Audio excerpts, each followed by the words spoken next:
மக்களே வணக்கம். நான் ஜெகன். நான் இருக்கிறது ராமநாதபுரம் மாவட்டத்தில் இருக்கக்கூடிய பொந்தன் புலி அப்படிங்கிற ஒரு கிராமம். இந்த கிராமத்தில் இருக்கக்கூடிய பள்ளிவாசலில் தொன்று தொட்டு நீண்ட ஆண்டு காலமாக தமிழ்நாட்டோட பாரம்பரிய முறையிலான ஒரு நோன்பு கஞ்சி இந்த பள்ளிவாசலில் தயார் செஞ்சு இந்த கிராம மக்கள் மட்டும் இல்லாமல் சுற்று வட்டாரத்தில் இருக்கக்கூடிய ஏராளமான மக்களும் வந்து இந்த இனிப்பு நோன்பு கஞ்சியை வாங்கி சாப்பிடக்கூடிய ஒரு வழக்கம் இந்த கிராமத்தில் ஒரு 50-60 ஆண்டுகளுக்கு முன்பு இருந்து இன்னும் வரைக்கும் கடைபிடிக்கிறாங்க.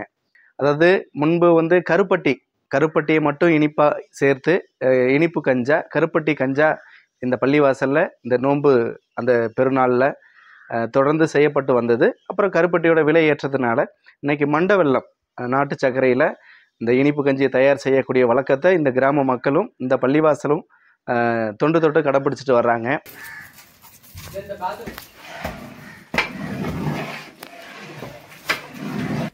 அந்த டயத்தில் கருப்பட்டி தான் ரேட்டு கம்மி, மண்டபம் ரேட்டு ஜாஸ்தி. அதனால் கருப்பட்டி கஞ்சி காய்ச்சுவாங்க. இப்போ நாளடைவு வரும்போதுன்னா கருப்பட்டி ரேட்டு ஜாஸ்தியானதுனால மண்டபம் போட கிளம்பிட்டாங்க. அதனால மண்டபம் போட்டால் உடம்புக்கு நல்லது. என்ன சுகருக்கு கட்டுப்படுத்தும், அது சீனியை விட என்ன மண்டபம் நல்லது.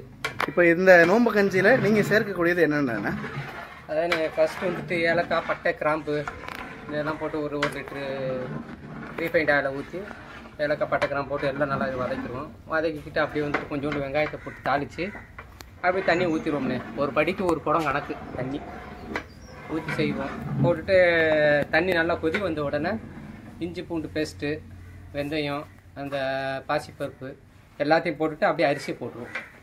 போட்டால் ஒரு அரை ஹவர் 3/4 ஹவரில் நல்லா வெந்து நல்லா அரிசி நல்லா மசிஞ்சு வரும்போது இந்த மண்டவளத்தை போட்டுருவோம். போட்டுட்டு மண்டவளத்தை போட்டுட்டு இந்த முந்திரி, கடலைப்பருப்பு, கிஸ்மிஸ் பழம் இதெல்லாம் போட்டு இது பண்ணிவிட்டு அதுக்கடுத்து வந்துட்டு தேங்காய் பூவை போட்டு அப்படியே முடிச்சுக்கோங்க. தமிழ்நாட்டோட பிற பகுதிகள் எல்லா பகுதியிலுமே உப்பு போட்டு தான் செய்வாங்க. உப்பு போட்டு தான் 95% இதுதான். இனிப்பு யாரும் செய்ய மாட்டாங்க. ஆனால் உங்கள் கிராமத்தில் மட்டும் இதை கடைப்பிடிக்கும். இதுதான் கஞ்சி. இதுதான் நீங்கள் பாரம்பரியமாக முன்னாடி பாரம்பரியமாக இதுதான். இது தமிழ்நாட்டோட ஒரு பாரம்பரிய கஞ்சி. நீங்க எங்க வேணாலும் கேட்டு பாருங்க, பொந்தம்புலின்னு சொல்லிடலாம்ல, அங்க இந்த மண்டவள கஞ்சி தான் ஃபேமஸ். மண்டவள கஞ்சி தான். இனிப்பு கஞ்சி தான். நோம்பு கஞ்சிலே இனிப்பு கஞ்சி, நோம்பு கஞ்சிலே இனிப்பு கஞ்சி, உப்பு கஞ்சிலே இனிப்பு கஞ்சி. உப்பு கஞ்சி கொடுத்தா அங்க வாங்கவும் மாட்டாங்க. இது வந்துட்டு உடம்புக்கு நல்லது, வாங்கி குடிக்கிறாங்க. எல்லா சமுதாயங்களுக்கும் வந்துருவாங்க.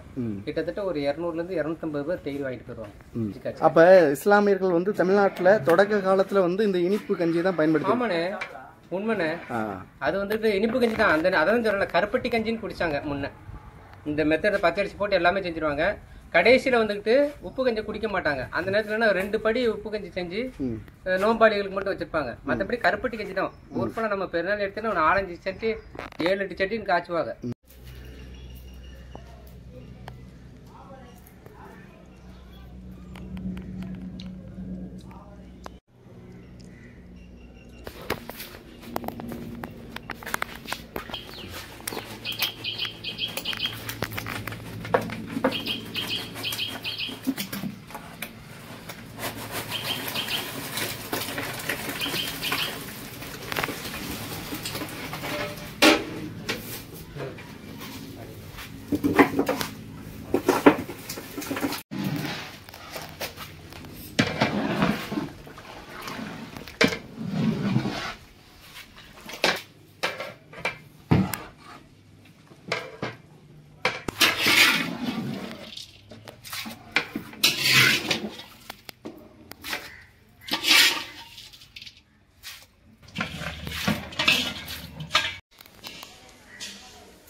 கொஞ்சோண்டு கிஸ்மிஸ் போடுறேன்.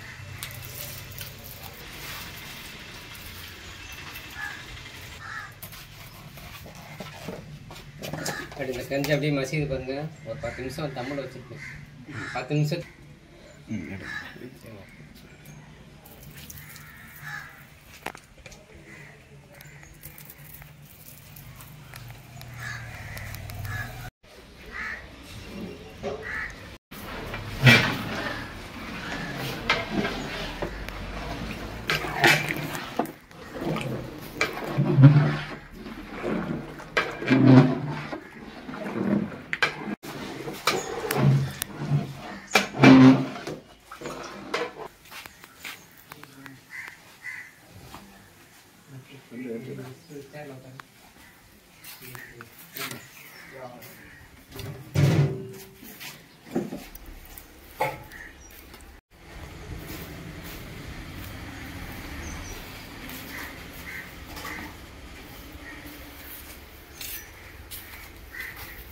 போதுண்ணே.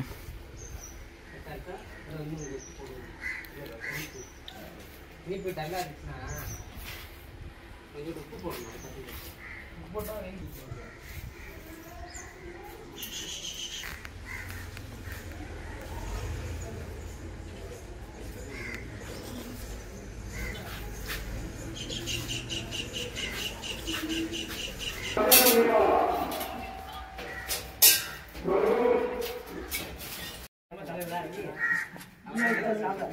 சாதாரண ஆளுங்க தொண்டருங்க தலைவர் பதவி எடுக்க மாட்டேங்க.